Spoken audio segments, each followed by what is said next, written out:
Para todo lugar que você olhe, parece que existe alguma propaganda de alguma casa de apostas, diversas delas. Apostar virou uma mania no Brasil.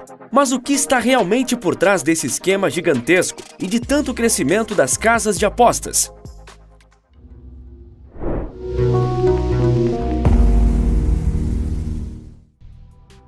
Ganhar dinheiro é bom, e forma mais comum de ganhar dinheiro é prestando algum serviço, vendendo algum produto ou resolvendo um problema de alguém.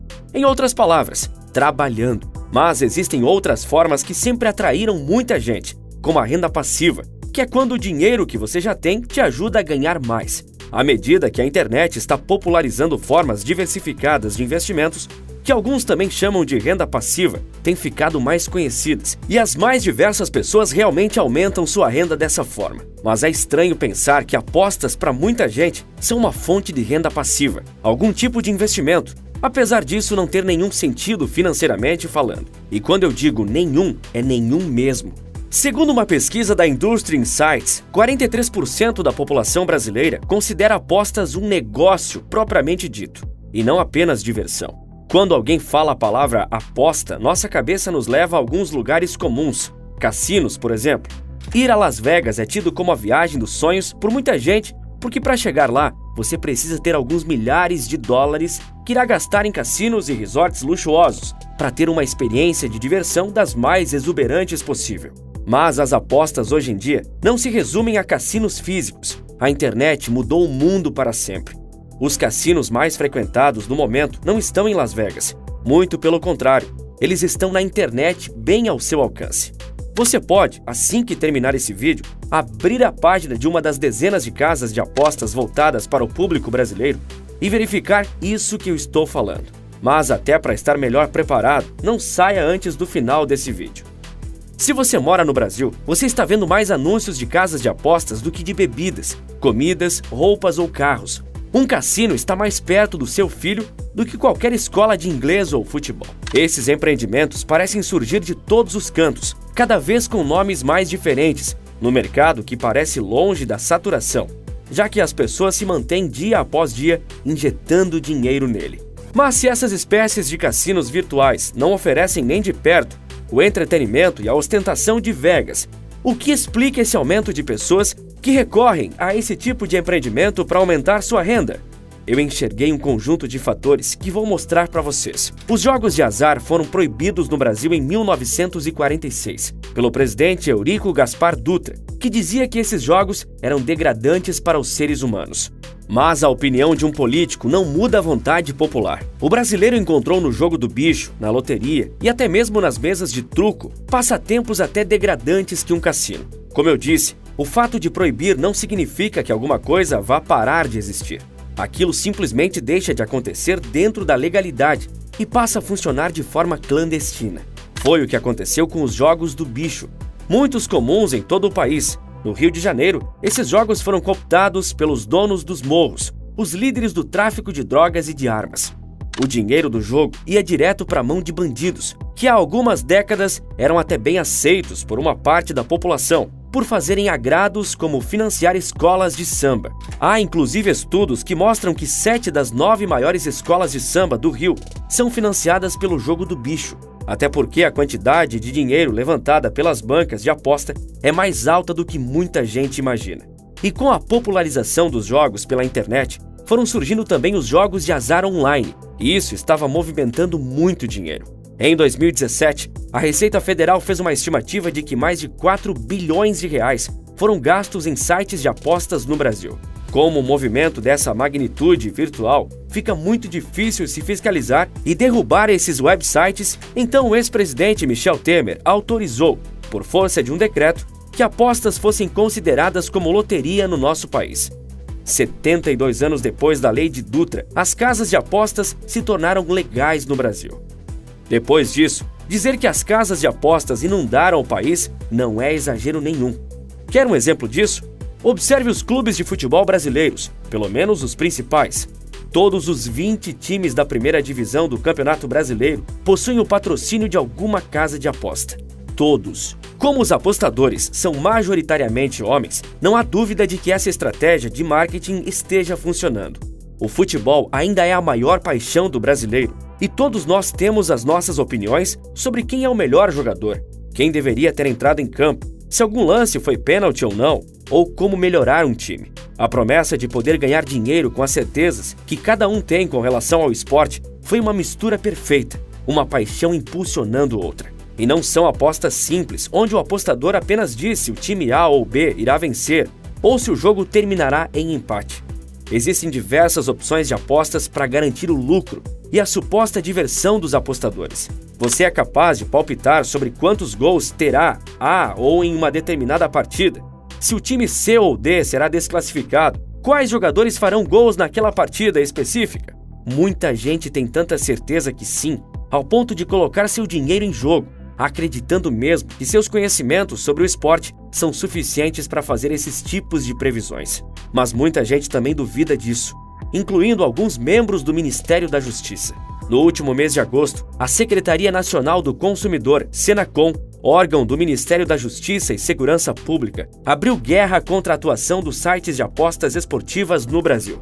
Segundo a autarquia, essas empresas estão atuando sem autorização legal, sem nenhum tipo de fiscalização e causando prejuízo aos consumidores. Bem, se a atividade das casas de apostas se tornou legal no governo Temer, por que agora o próprio governo está investigando essas empresas? A coisa é um pouco mais complicada. Um decreto firmado por um presidente da República, na hierarquia do nosso sistema judiciário, não é superior ao que dizem as leis. Então, por estarem abaixo das leis, os decretos do Executivo não podem mudar ou contradizer o que uma lei já determina. Eles só podem complementar ou regulamentar pontos específicos de outras leis. Desse jeito, quando um decreto presidencial altera ou nega uma lei, ele é ilegal e inconstitucional por não respeitar a hierarquia estabelecida na Constituição. E foi exatamente isso que o decreto do Temer fez. E quem pode revogar esse decreto são ou o Congresso ou o STF. O que o Congresso tem o hábito de fazer é dar um prazo de 4 anos para que o governo crie um projeto de lei que irá para a votação no Congresso e que só depois de passar por lá terá força de lei e passará a valer em todo o território nacional. Aí está toda a confusão. O projeto de lei que regulariza as casas de apostas no Brasil está parado no Senado aguardando votação. Mas o prazo termina agora em 2022. Isso quer dizer que, tecnicamente, as casas de apostas não podem funcionar no Brasil. Do ponto de vista jurídico, estar legalizado é diferente de estar regulamentado. As apostas esportivas são permitidas no Brasil desde dezembro de 2018, quando se estabeleceu um prazo de até 4 anos para que a atividade fosse regulamentada. Mas assim que o decreto foi assinado em 2018, as casas de apostas surgiram por todos os lugares no país. A estimativa é de que sejam entre 400 e 500, mas não é possível saber com certeza, já que nenhuma delas é regularizada. O Ministério da Justiça diz que, abre aspas, a atividade vem sendo explorada sem a devida autorização e sem qualquer mecanismo de controle, fiscalização ou prestação de contas, uma vez que ainda não há regulamentação exigida pela lei, inclusive sem regras que mitiguem prejuízo aos apostadores, consumidores, o que pode, em tese, estar ferindo direitos básicos do consumidor, fecha aspas.